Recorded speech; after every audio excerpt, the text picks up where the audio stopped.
Hello, Stefan. You're online now. Hello. I don't see your screen yet, so let's work on that in a little bit. How are you? I am super excited to be back. It's amazing. Woo! Thanks for having me. It's a bit nervous like last time, but I guess I hope this goes away through when I'm in the flow. It will go away. You got this. For those people just tuning in or those who are not watching the agenda, I think, Stefan, your talk is about source generators and implementing an incremental one. Is that right? That's right. All right. I'm actually looking forward to this one because there's so much buzz and activity around source generators, people using third-party ones, people building their own. So really curious to see that last part there. Are you good to go? I'm almost. Give me. All right. Yeah. We'll give you a couple of more seconds. Thank you. Just to have everything. Maybe just to get some buzz going and gauge some interest from the audience here on YouTube and on Twitch. Is anyone building their own source generators right now? Curious to learn about that because I think a lot of people are using them under the hood without even knowing that they might be using it. For example, for Razor in the latest .NET versions or with JSON source generators. But is anyone building their own right now? Yeah, it'd be interesting to know what use cases people are targeting with that. Yeah. And again, as well, which just to remind everybody, if they have any questions, please fire them away in the chats there, and we will follow up with Stefan at the end of the session. Exactly. Someone is already mentioning that they have a big typewriter library. It's maybe not the same, maybe it is the same. And there's also a question about what source generators are. So I think that's a perfect question to get into your talk. And I believe I'm ready. Yes. Yes. Okay. Let's bring up your screen. Let's move us off screen, and then you're good to go. Great. Right, good luck. Thank you very much, Martin. Thank you very much, Matt. Hello, world.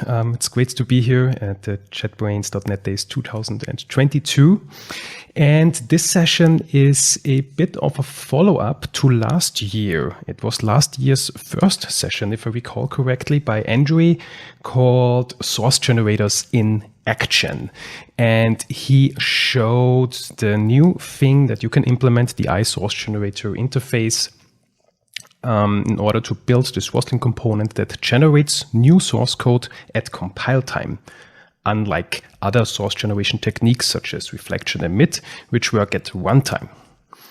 And I'll be basically showing a bit of a diff, so what has changed in the last 1.5 years approximately, quite a bit.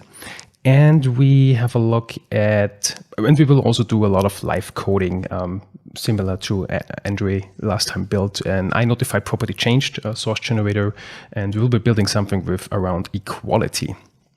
So let's get started. Title is Never Send a Human to Do a Machine's Job, to quote a famous villain from one of my favorite movies. A little bit about myself. I am Stefan Pölz. I am doing .NET for roughly 10 years. Have started with Roslyn around when the pandemic hit, and doing source generators since they have been released in .NET in the .NET 5 SDK. Currently, I am a senior software developer at Trayport in the office here in Vienna.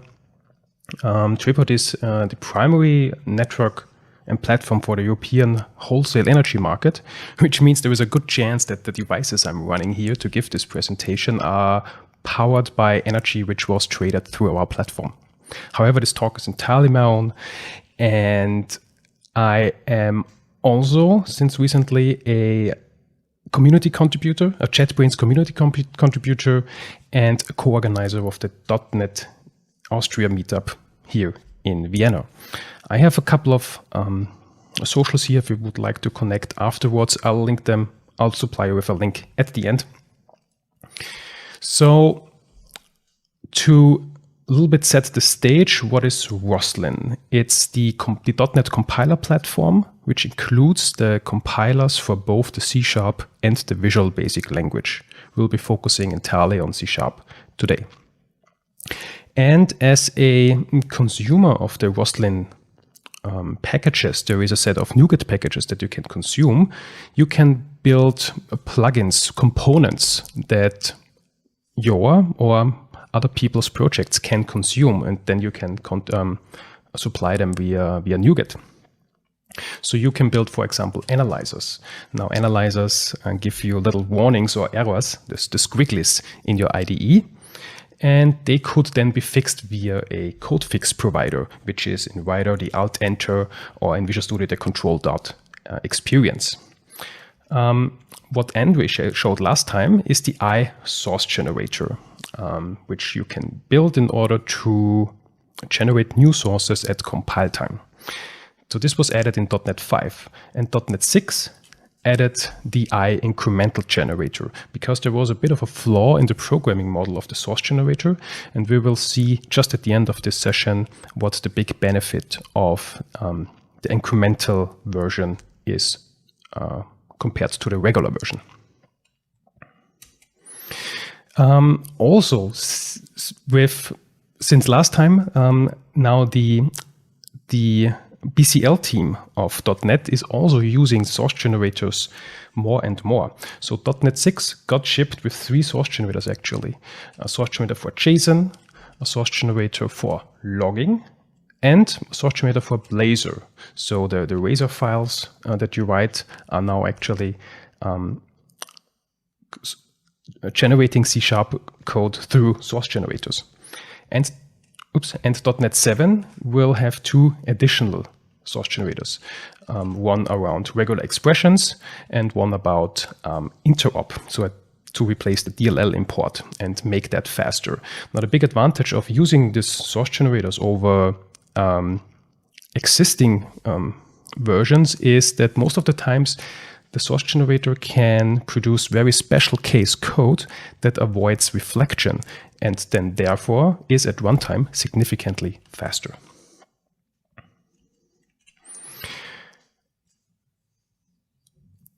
In order to utilize source generators, we need a couple of language features. One of the most important language features is partial. So C#2 added partial types, C#3 added partial methods, and in C#9, the rules around partial methods have been relieved a little bit. So previously, with C#3, a partial method must be void, and it is implicitly private.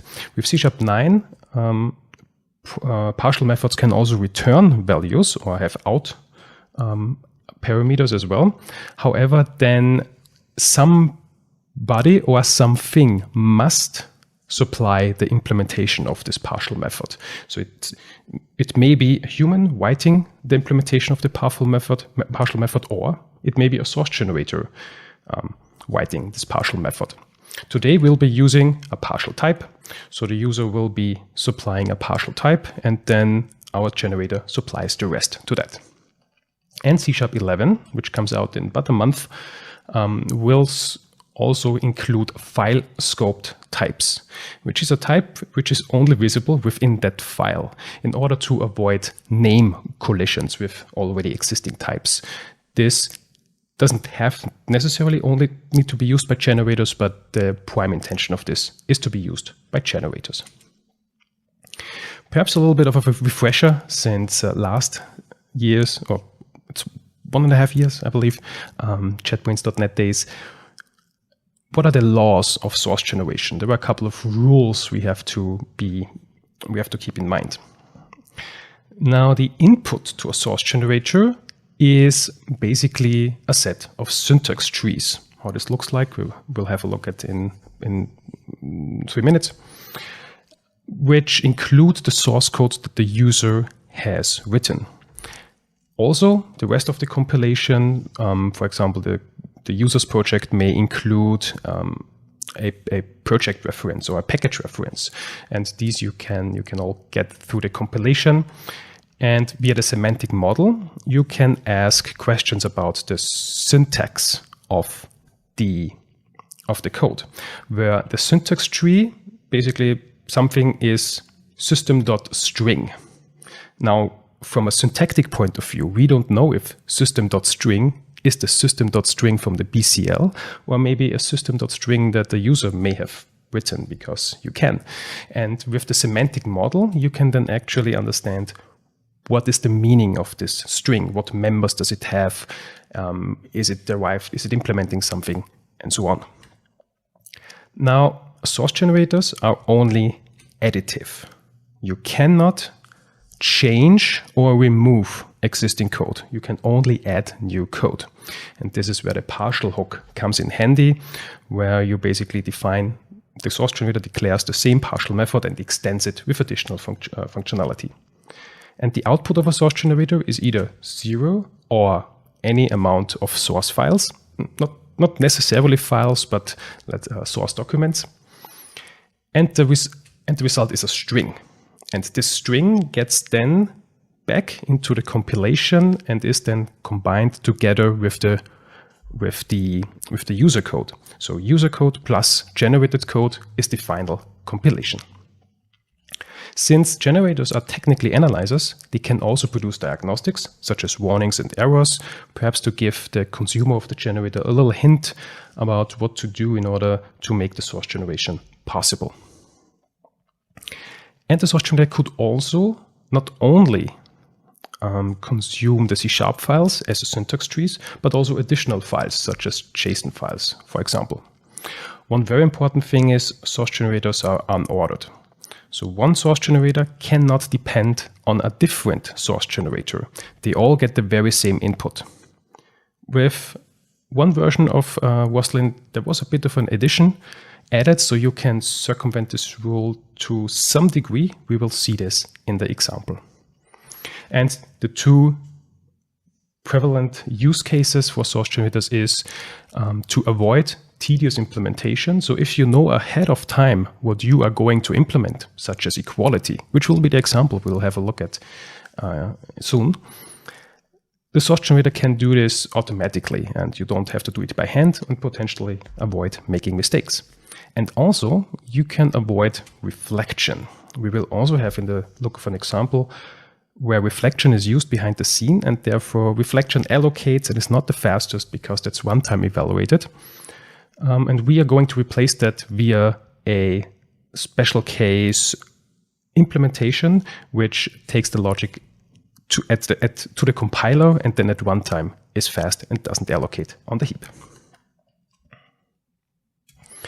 Okay, so before we jump into the action, what we saw last time was version 3.8 of Roslyn generators, the I source generator. There was version 3.9, which adds post-initialization. We will see this in the example. And in Roslyn 4.0, incremental generators have been added. And this is the generator, the programming model that we will build right now. So let's jump into the solution.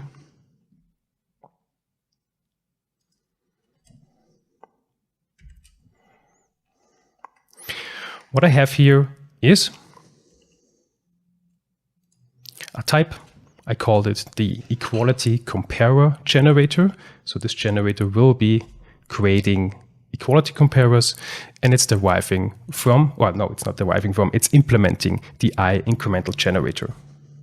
We also add the generator attribute on this generator type and give a hint that this is a C# generator, because you could also write the generator which emits Visual Basic code. But now let's have a look at the problem. So I have a set of tests here that I will run. And we will be seeing that something is failing.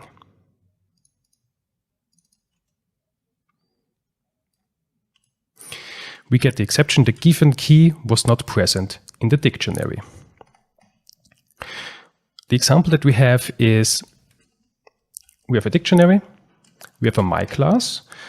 Now I assume, or we assume here, that this my class is outside of our control. This is not a class that we have written. It may be coming from a third-party library, so we have no influence on this type. We cannot extend it. We cannot implement equality on it. And as we see in the type, it doesn't implement equality. So since this is a class, reference equality is used and not value equality. And therefore, if we add an instance of the my class with the integer 1 and the string 1 into this dictionary, and then try to get that value again, not by reference, but with the same value, we don't find it because it's a different reference. And we would like to use, what we could now do is, because we cannot change the my class, we cannot implement equality on that, we could build our own equality comparer. And I already ahead of time know exactly what I would build. I would build an equality comparer, which is generic of this class, and then basically compares all the members. So it compares the number and also the text. So I know already ahead of time what I would be building. So we can put this into a source generator and have the source generator automatically generating this for us. And another example that we hear, what if we do this with a struct? Now with a struct, this test is passing. With a struct, this works because every struct is implicitly deriving from value type. If we have a look, my struct, the base type is actually value type.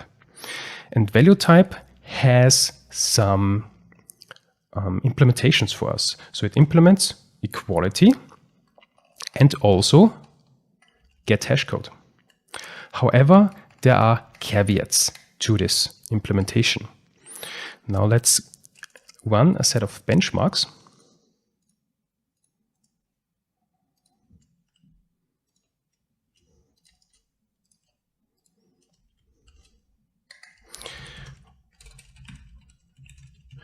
In release mode and with the Net 6 framework. And while we do that, we have a look at the value type. So we will jump to, I'll go to the site sites of .NET, which links a lot of interesting pages and sites. For example, there is the Roslyn, the source roslyn.io, which is a source browser for Roslyn. And we also have source.net, a source browser for the BCL and the .NET runtime. So let's have a look at the system.valueType.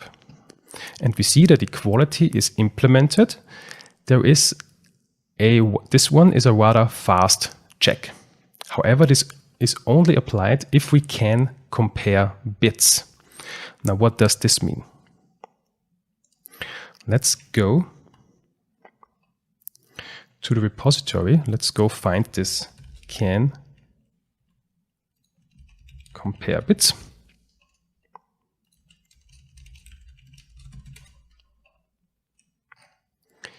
There it is. And there is a comment. So can compare bits only works if the struct, if this value type does not contain any pointers. Our struct consists of an integer and a string. The string is a reference type, so we do have a pointer there. Or if it's tightly packed, so this amounts to the layout, the memory layout of a struct, if there is padding or not. Or if we have a floating point number, then we cannot compare the bits. And if we cannot compare the bits, then we will actually fall back to what we actually see here, a reflection-based implementation. We get the fields and do equality reflection-based. Now this will allocate. This allocates here and is also slower than a more naive implementation. And the get hash code, if we have a look at the get hash code, it actually says this is the current version of the BCL. This may change in the future, but since the algorithm of determining a hash code dynamically is rather complicated, so we are only comparing the first non-static field. Now this means in our example, our myStruct, which consists of an integer number and a string text. So we have a reference in here.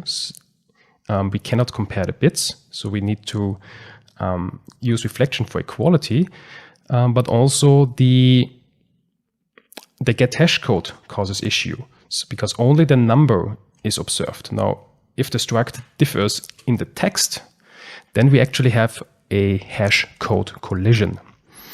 And if we have a look at some benchmarks, which unfortunately have failed,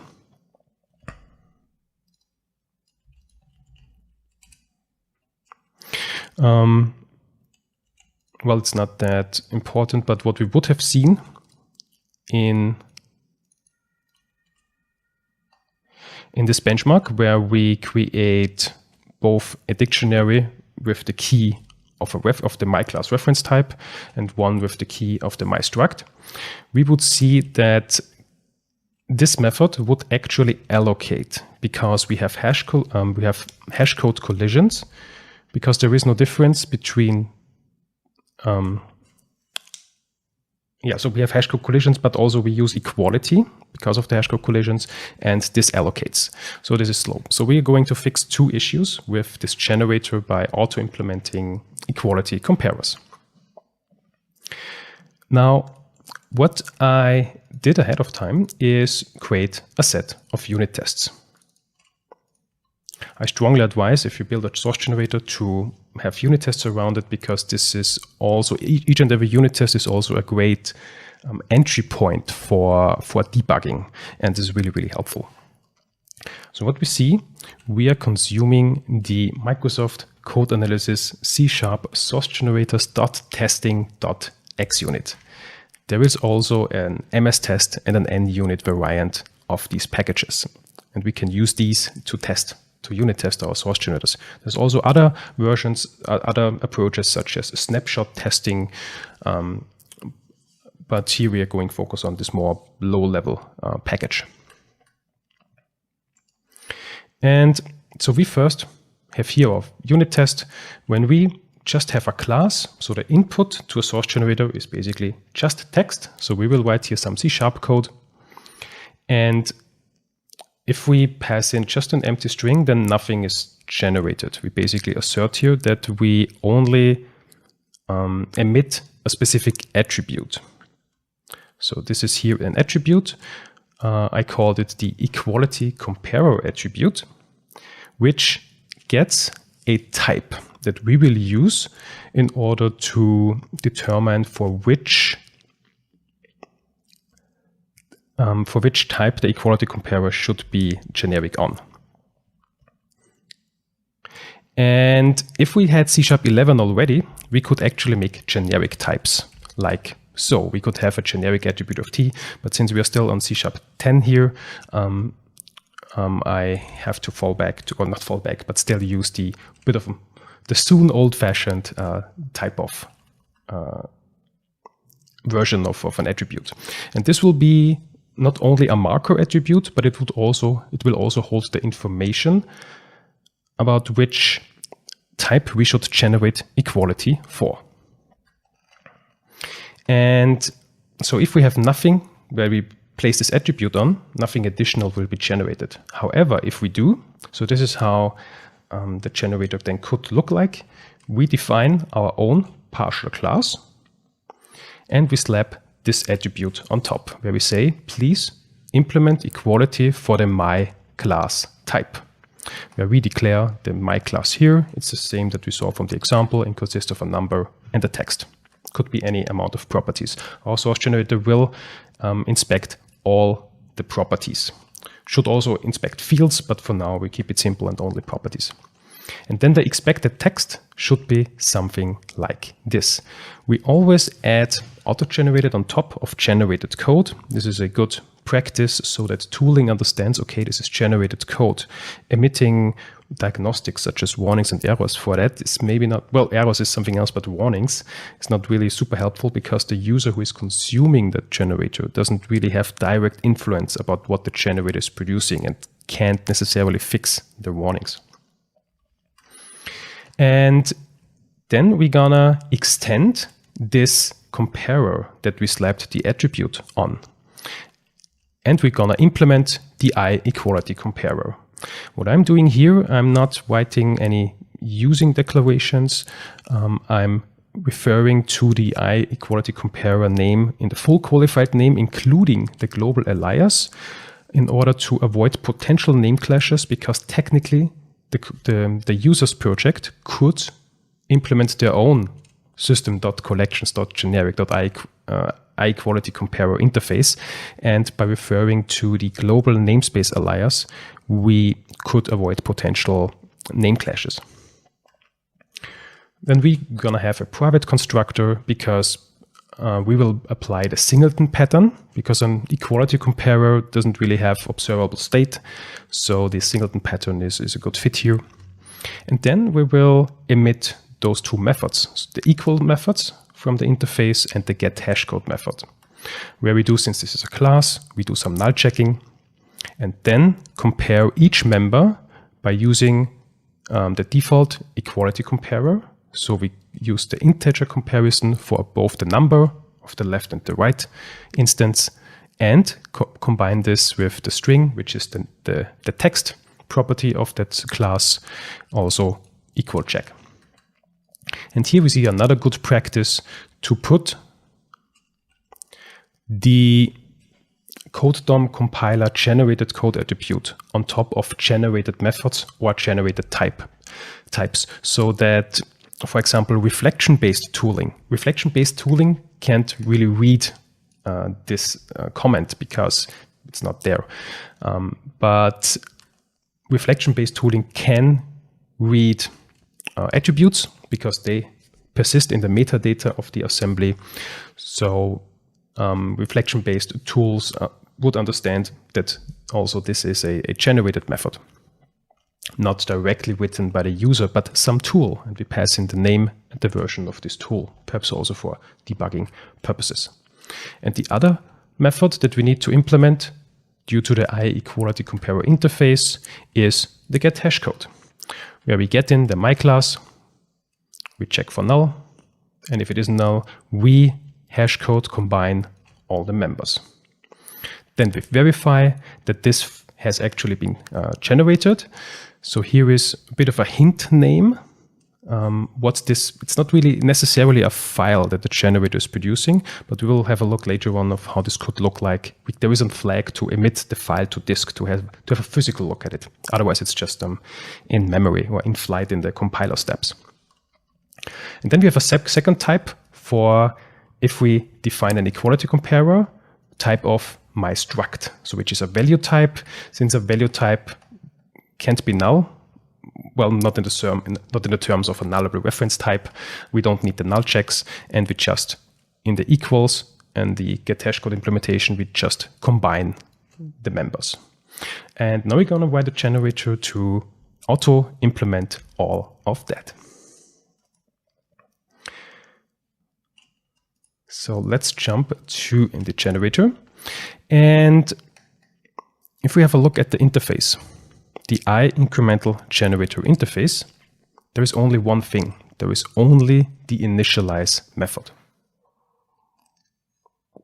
This is different to iSource generators that we saw in last year's JetBrains.net days, where there is an initialize and also an execute. Here we only have an initialize. And in this initialize, we're going to build up our pipeline. But first, let's have a look at our first failing unit test. So our first test, which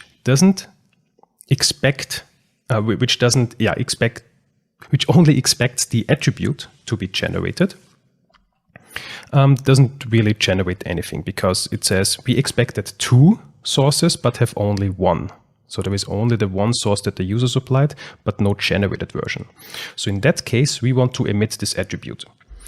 And since we always need this attribute unconditionally, we can use the thing that I mentioned earlier, the initialization, post-initialization that was added in Roslyn 3.9. So we can say in this context, we can say register post-initialization output, and we will call the method the post-initialization callback, which gets the incremental generator post-initialization context. And we see from this type, this only has a cancellation token and a method to add a source. We have no compilation, we have no information about any syntax trees or anything. So we can just unconditionally emit some source code. And we will do this with our attribute.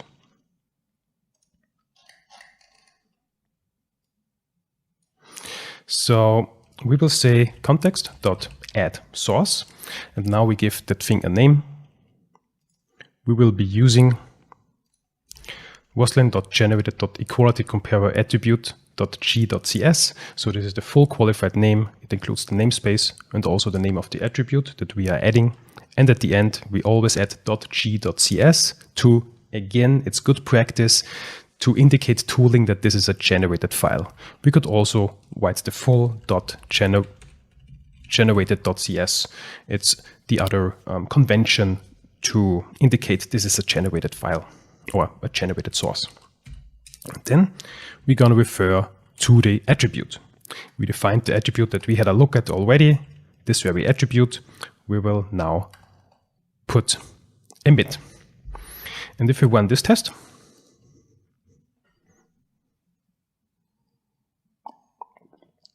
it should turn green in just a second, and it did.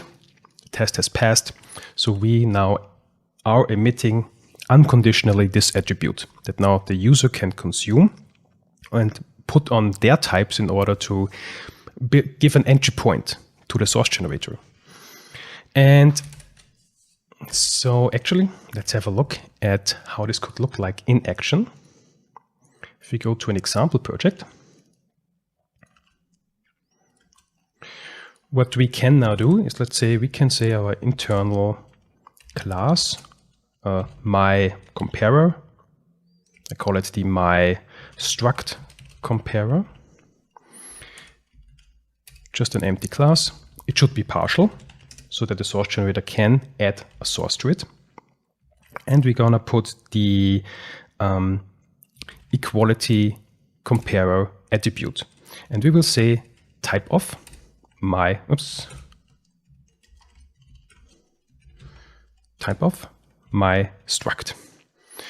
And we will see if I go to the source of this equality comparer attribute, we will see writer, and it's very, very similar in Visual Studio, shows this with a yellow background that this is a generated file. If I would try editing it, writer gives me a hint, hey, this is a generated file. It doesn't really make sense to change it. And this is what the generator is creating. We have the auto-generated comment. We enable nullability. We put the generated code attribute and emit this attribute that now can be used within this project. But nothing is really generated yet. So the end goal should be that I can say, because a dictionary, if we have a look at the implementation of a dictionary, one overload takes an equality comparer, and we want to utilize that extension point.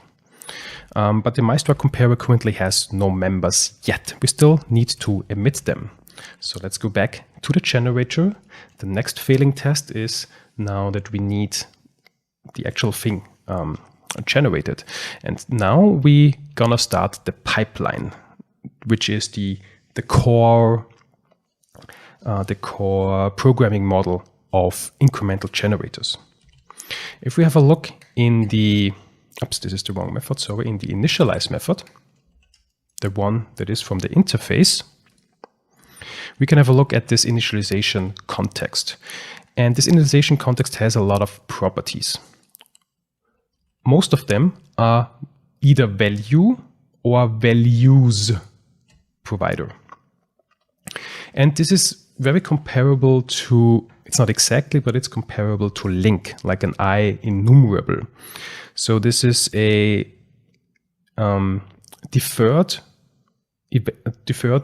evaluated pipeline that then the actual source generator driver is executing, where the driver could be our writer IDE or Visual Studio IDE or the .NET CLI, .NET build, for example.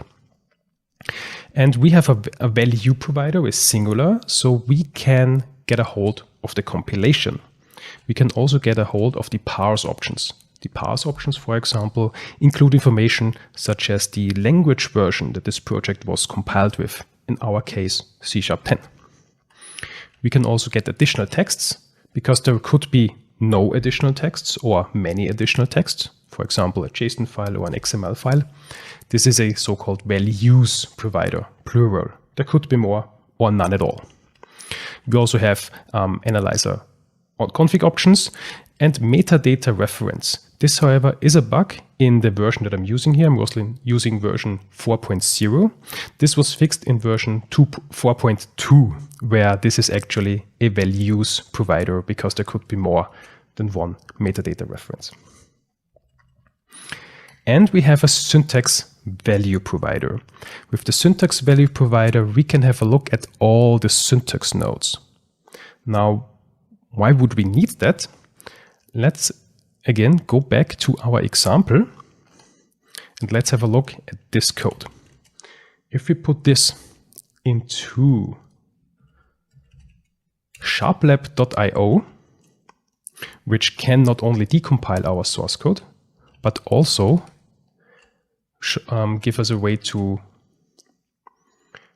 inspect the tree, we can have a look. If we go to the syntax tree of it, we see how this C# code looks from a syntax tree point of view. So everything is in the compilation unit. Now this compilation unit has one class declaration. This class declaration has an attribute list. And those are all nodes. All the blue ones are nodes in this trees, in this syntax tree. And the attribute list has an attribute. It could have multiple attributes because we could have more than just one attribute on top of a member or on a type. And one of these attributes, it has an identifier and an argument list. And in this argument list, we eventually come to the type of expression. So we need to drill down. What we need to do is now find all the classes, all the partial classes in the compilation that actually do have this attribute applied to, and then inspect this type of expression in order to get to this identifier name. If I highlight it here, we see this is the mystruct identifier name. And this is how we can extract the information out of this attribute in order to generate the right thing. So we are going to build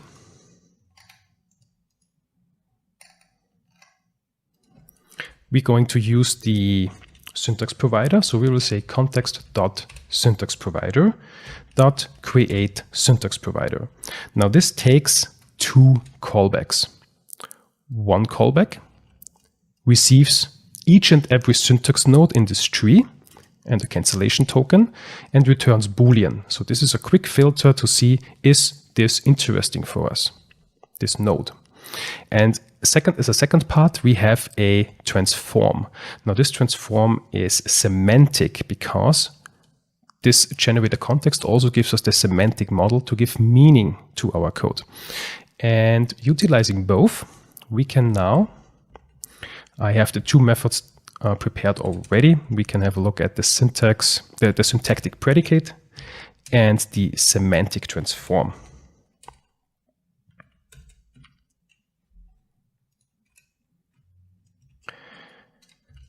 Store this into our pipeline. Okay. And now it's to implement the syntactic predicate.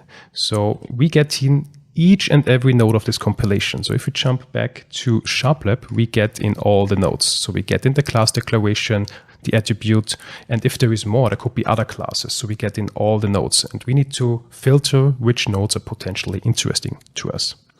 And with that, I'm gonna bring in this code. So we will inspect each and every node, and if this node is of type class declaration, this is exactly what we saw in SharpLab. If we jump back, we see it's this class declaration that we search for. And if it is, we also should filter if this class declaration has at least one attribute on it. It may not the attribute that we actually care about, but it's a candidate, because we only can have a look at the syntax here. We don't know the semantics here. So just looking just have a look at this code, we don't really know if this equality comparer attribute is actually the ones that we observe, or it's some other equality comparer attribute that the user or some other third-party library has defined. So from a syntactic point of view, we only know we need at least one attribute in the list. And then this candidate, we also check if the modifiers, again, jumping back to the code, the modifiers are these. So we have a partial modifier and a class modifier. And we see, no, class is not a modifier, but we have a partial modifier, but we could also have a static modifier. But because we want to implement an interface, static wouldn't make sense. Static type can't implement interfaces. So we will have a look at if the modifiers, if we have the partial keyword, and we do not have the static keyword in this modifiers collection. And now this thing is a candidate. It could be one of the methods, one of the types that we want to generate source code for. And now after this syntactic check, every syntactic check which returns true will get fed into the semantic transform. And for that, we will bring in a little bit more code where we now know. So we have here the generator syntax context, and this has two things: the node that we previously filtered, so we know this is a candidate, and the semantic model. So we can ask semantic questions about this. We can get type information about this node.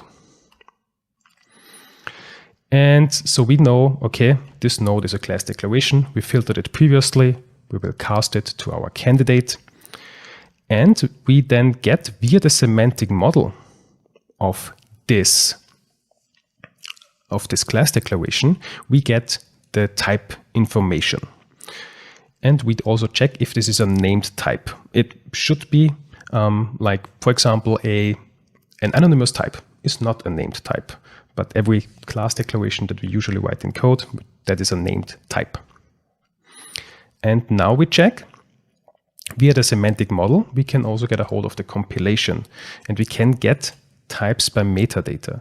So we grab both the equality comparer interface and also this Roslyn generated equality comparer attribute. Now this is the attribute that we have emitted in the post initialization. Now what I said previously, source generators cannot depend on each other. However, in the post initialization step, if we emit source code in the post initialization step, source generators can actually see and inspect that.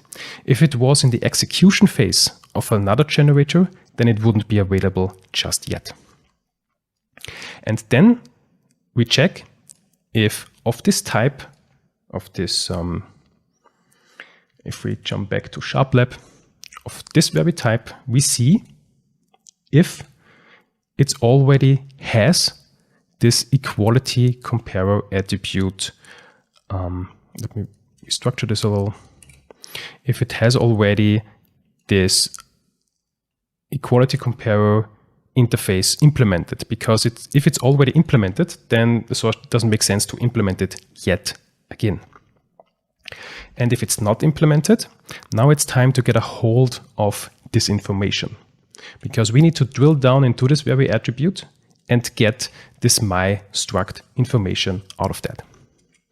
And for that, I built a try get attribute info method where we pass in our candidate, the attribute that we are scoping for, and the semantic model to ask additional questions about that. And here we're going to bring in more code where, since we need here a double for loop, because attributes in C#, we could have attributes like this, and each of them is one attribute list. But within one attribute list, we could also have something like this, comma separated attributes. So this is multiple attributes in one attribute list. This is why we need this double loop. So we first loop through all the attribute lists, and then we grab all the attributes in this attribute list. And we get, again, via the semantic model, the type information out of that to understand what is that. And we want to get a hold of the argument list. So if we, again, drill down to the original source code, this here is the argument list. We see that here, the attribute argument, because we want to get a hold of this type of expression. So we will have a look if the count is exactly 1, because then it is what we want. We get a hold of this argument. We check if it is indeed the type of expression that we just saw. And with this type of expression, we can once again ask the semantic model about the type information of this. And we get a hold of the symbol. And now we have the type. This now actually returns us the type information about this my struct that we have here. This could also be my class, or it could be string potentially, any type that we want to implement equality for. And if we found that, we return true, otherwise we return false.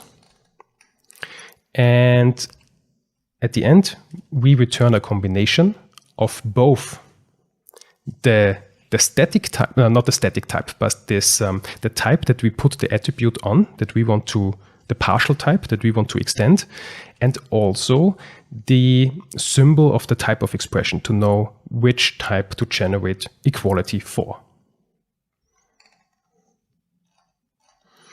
And with that, we're gonna implement a bit more in the pipeline. Since I have now, we basically now did the most important part. We have all the types that we need.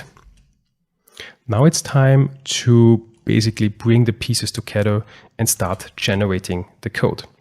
So I will extend the pipeline now. I have an additional filter. So this is each and every method here is another step in this pipeline. First, we filter all the types which do not have any value, because we return null in this semantic transform here if we didn't find anything interesting. And then we're going to transform this type. I will implement this code rather quickly. We're not scoping into much detail because it's not really Roslyn specific, but what we basically do is get all the information that we need. We get the namespace. It's important to understand if a type is in the global namespace or is in a named namespace. This could cause potential issues if we do not do this check. We get the name of this partial type. We want to understand, is it a reference type or is it a value type, in order to generate the right thing with the null checks and so on. If it is a reference type, we actually want to add a question mark at the end, because we have nullable enabled. Equality comparer is annotated such as that it could take null as an argument to the methods. And then we go through all the members that are properties of this type. So in our case, the my struct, we will get a hold of these attributes, and we get the name and also the type, because this is the information that we need in order to generate the code. And just filling in a couple of more gaps in here. And now we have extracted all of this information into this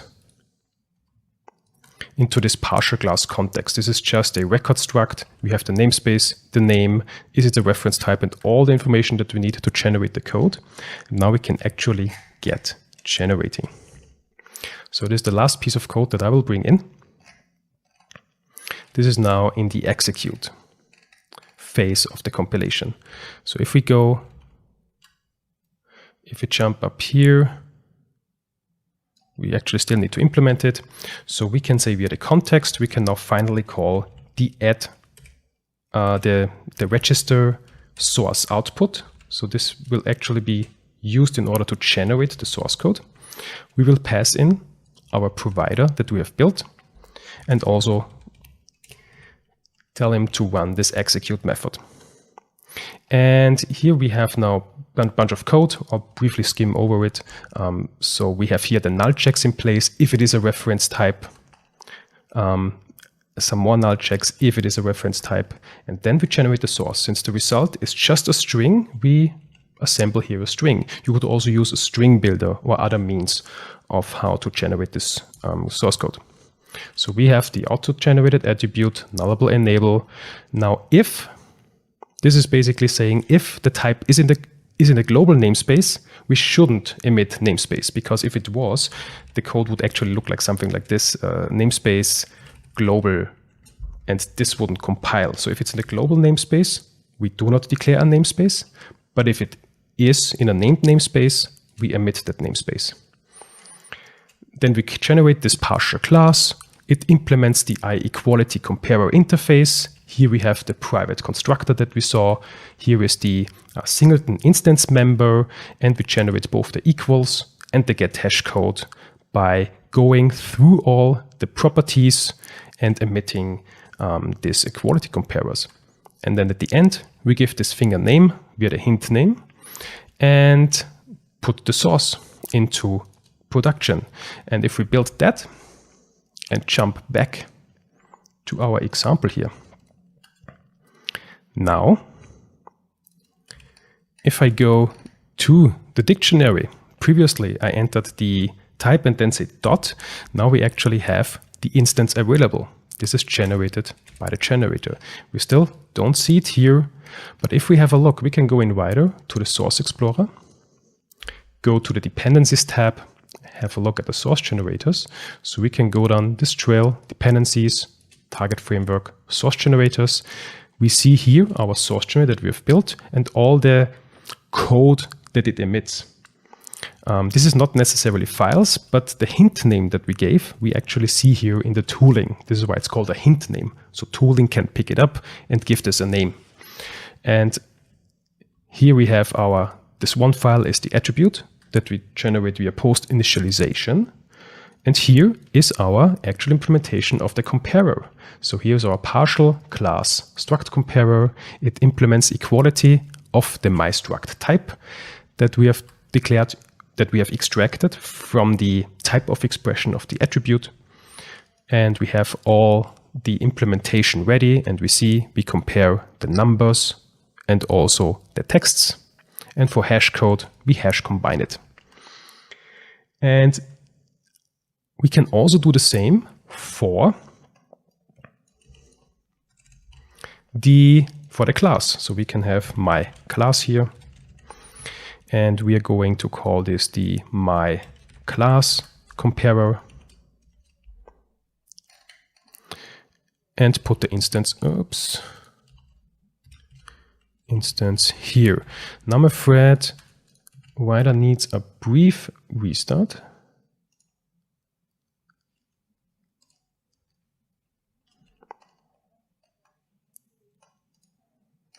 And all of these should turn colorful in just a second. Here we are.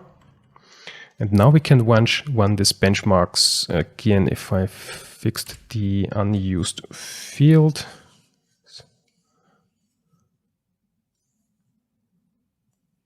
Yes.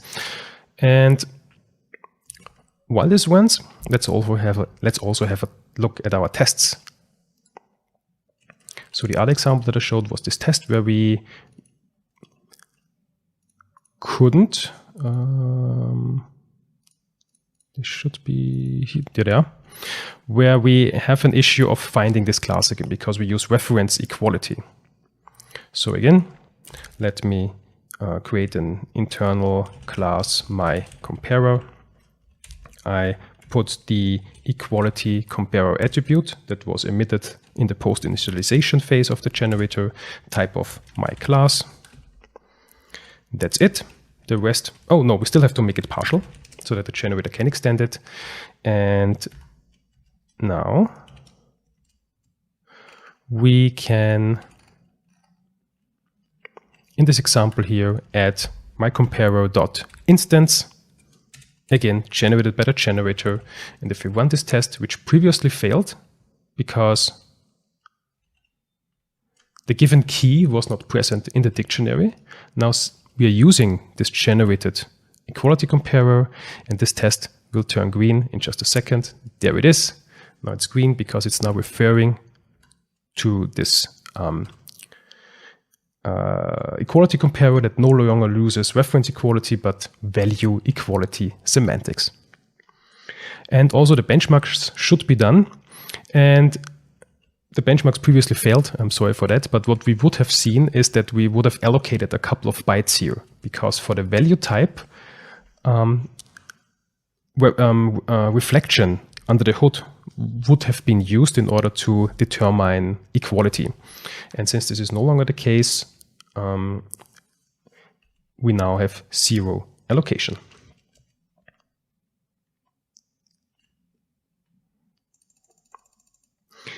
And this is basically how you could build your own generator to avoid slower one-time based implementations such as reflection,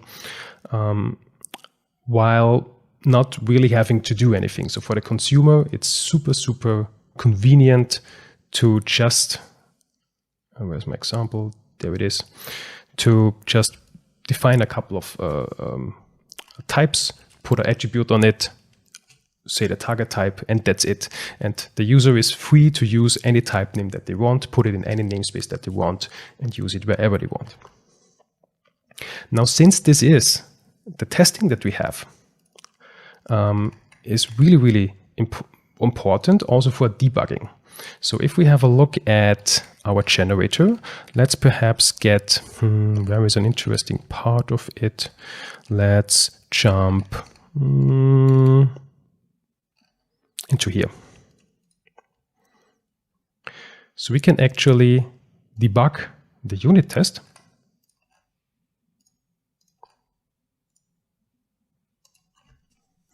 To serve as an entry point for debugging, yeah. And we will hit this breakpoint in just a second. There it is. And oh, I closed it. And since this is basically, the Roslyn is super extendable and it's with this package very nicely testable, we can have a look at all the nodes. So we will have call stacks, and we can inspect, we can evaluate all the values and have a look at, okay, what's available, what information can I extract. And since this is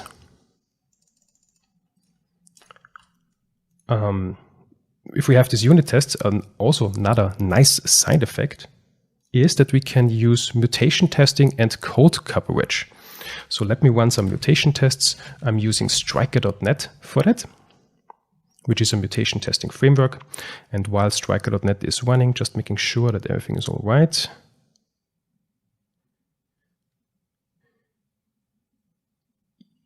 It found test run successful. Now it should determine some mutants. Yeah, that looks good. While this is running, we can also use Rider to inspect code coverage. So let's cover all of our tests. Did I click it? Cover all tests.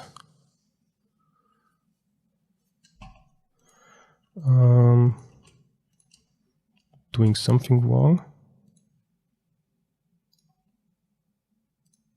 Cover all tests. Still building. Not sure what's going on, but yeah, we would have seen that we got pretty good code coverage and we get the green gutters at the end. And mutation testing is almost complete.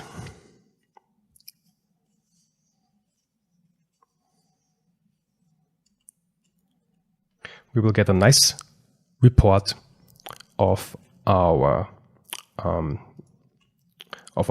test efficiency, where we can actually see, if we drill down a little bit, where do we have something interesting in place? Some mutant that I hit. Yeah. So here, the mutation testing changed this end into an OR. but we do not have any failing test. So my test suite is not super efficient yet.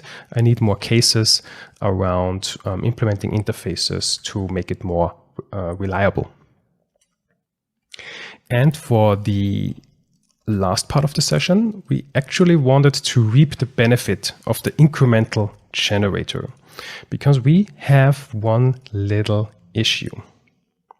Jumping back to our example, if we open both generated files, because we both generated types, we generated 2 of them. If we open them side by side, and in the generator would add a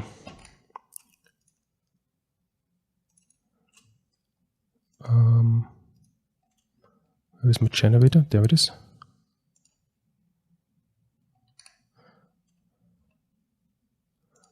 Oops, sorry.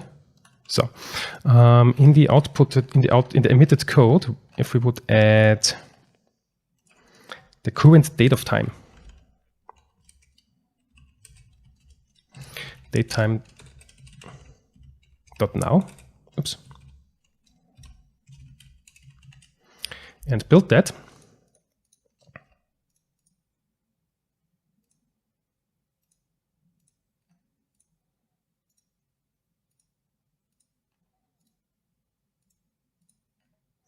Where are my generated files? Here they are.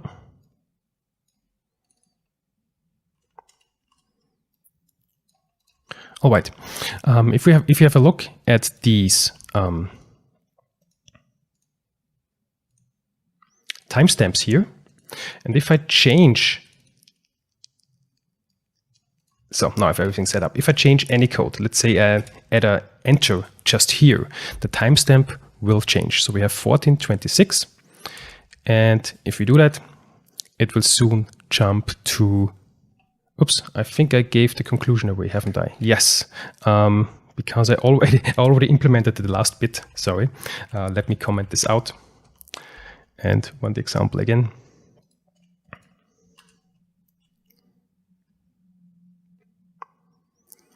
And if we hit return now, so the current timestamp is 12:15:30, and it will soon jump to 12:15:36, and it will hit enter just again. And it jumps to 22. And although I haven't changed anything interesting in the types that we observe, we still generate everything anew. And this is now where the power of incremental source generation kicks in. So as one step of the pipeline, I here define a comparer. And this is now used to compare the results of the individual steps. And so the pipeline that we built, if in the second run of the generator, if one step of the pipeline creates the same result as in the first run, then subsequent steps of this pipeline, such as emitting the source code, can be skipped and just reused, because same input, same output. Source generators should be deterministic. And now with this comparer in place, if I rebuild, we have now fixed this flaw. And this is the real power of the incremental source generator pipeline that we just built. Now, the timestamp is 12:16:44, and I remove a couple of enters, and I wait 3 seconds, and this will not change. It will stay at 12:16:45. The code has not been generated again. However, if I, for example, in this class now change text, I rename text into name. Now something actually has changed, and it should be generated again, but only a part of it. So we will see that the myClassComparer now has a newer timestamp, but the myStructComparer that hasn't changed was still reused. And this is the power of the incremental generator pipeline. So in IDE scenarios, because actually Microsoft hit this problem in the BCL, they have had in Visual Studio and also in Rider a bad developer experience, because everything was generated all over again.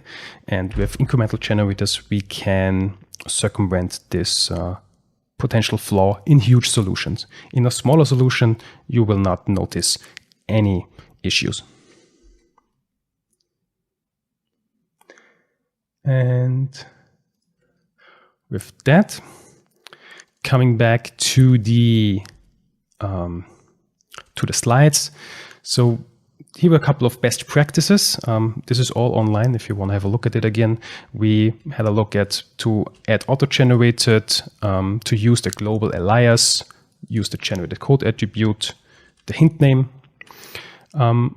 Be mindful about the language version. So I'm emitting here C#10 code because I'm using file scope namespaces. So if a project that is compiled against C#9 would consume this generator, compilation would fail because the language versions do not match. So we need to think about the target audience.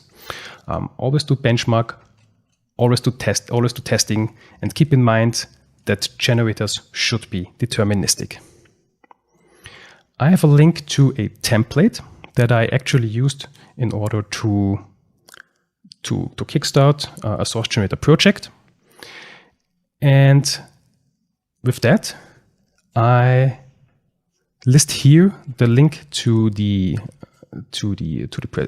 presentation and also to the source code.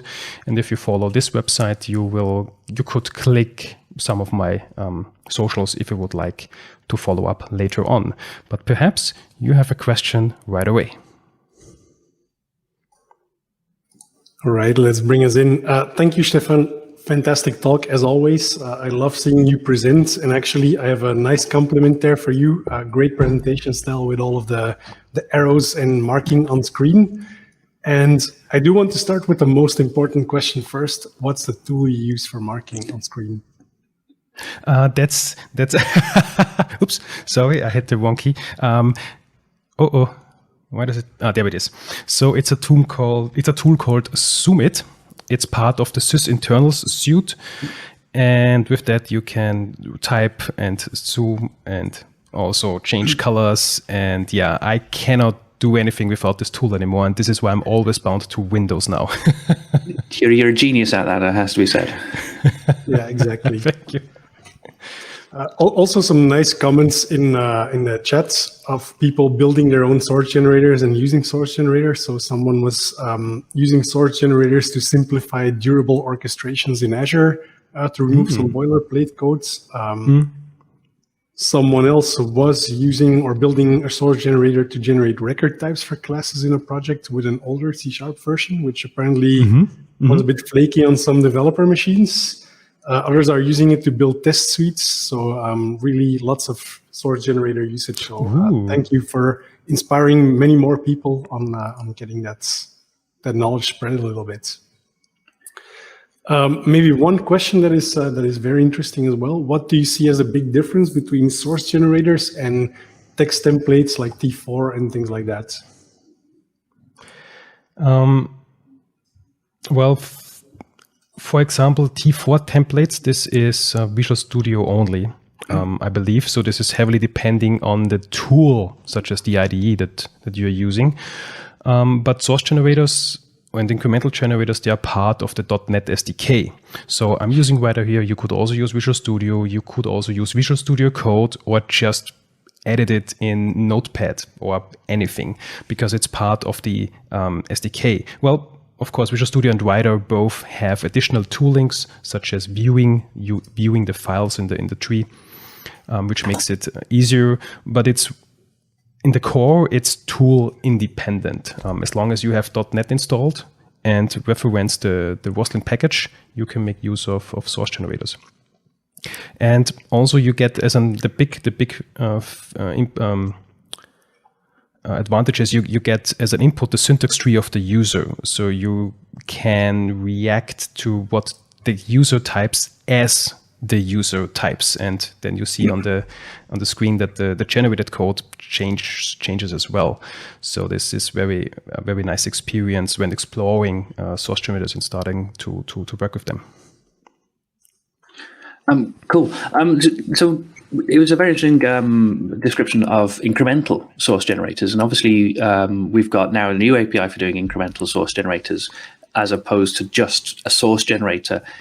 Is there a big difference between the two? I mean, obviously, it's a bit more of an involved API, but which one would you prefer to do?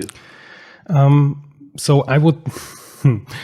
if you don't know the target audience, so if you're publishing this as a NuGet package, and basically the world could be the consumers, then I would definitely go for an incremental generator, because if the consumer has a huge solution and huge projects, then with the non-incremental version, where basically on every key press, everything is generated again, this would deteriorate the developer experience. So for these, definitely use incremental generators, because of this, of the pipeline effect that I showed at the end, where the incremental generator can short circuit for subsequent generation phases to not emit the same thing again and then be faster about it.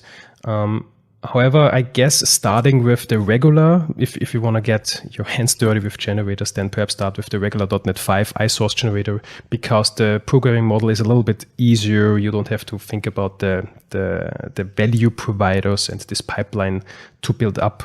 So this is a great way to get familiar with source generators in general and the Roslyn API, with source generators in particular and the Roslyn API in general.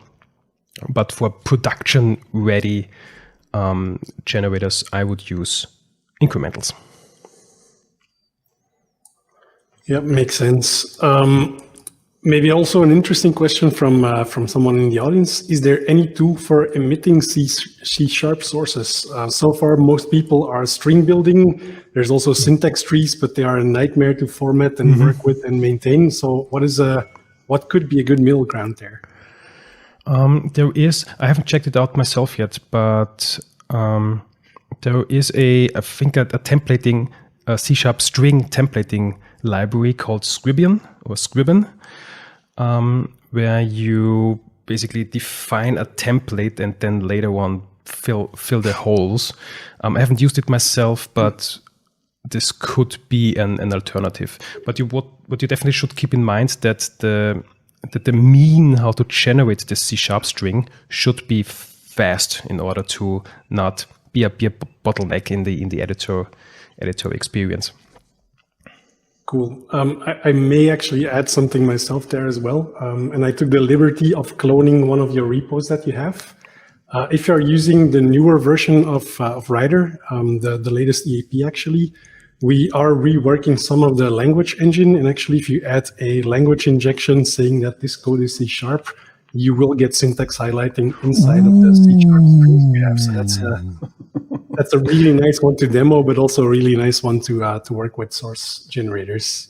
Mm-hmm. Instead of just having a plain block of string literal, you've got something which is a bit more syntax highlighted. That's nice. I like that. And I guess this will then, since C#11 also will add raw string literals, where you have if we have a string interpolation, then this will be beautiful. Is this already, or is this in the current preview? If you use the latest preview, you will be able to use this one. Yes. I'll use the latest preview today. Perfect. Awesome. I think also there's been some work so that Rider should automatically pick up and restart the Roslyn host, so that you don't have to reload the project as well when you change the source generator. So hopefully that will. It actually works most of the times. Very good. It's just sometimes I have to restart it, but usually, of course, now presentation effect. Usually, it actually works without restarting. Just hitting rebuild, and it works. Not always, but most of the times. Cool. Okay. Last question. Then I think there was a great question there saying, is it possible to generate embedded resources, either text or binary, as a project? Does it? Because you're putting in a string there. So can you put in a string of anything, or does it have to be C#? Not yet. So currently you can only add sources, either C# or Visual Basic.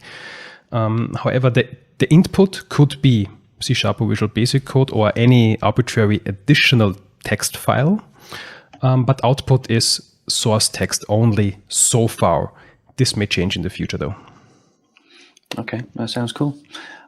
Right, well, thank you very much for your presentation. It was absolutely brilliant, and yes, it's a fascinating topic. And it's also interesting from the examples in the chat that you can do it. You can apply it to a lot of different things. So, thank you very much.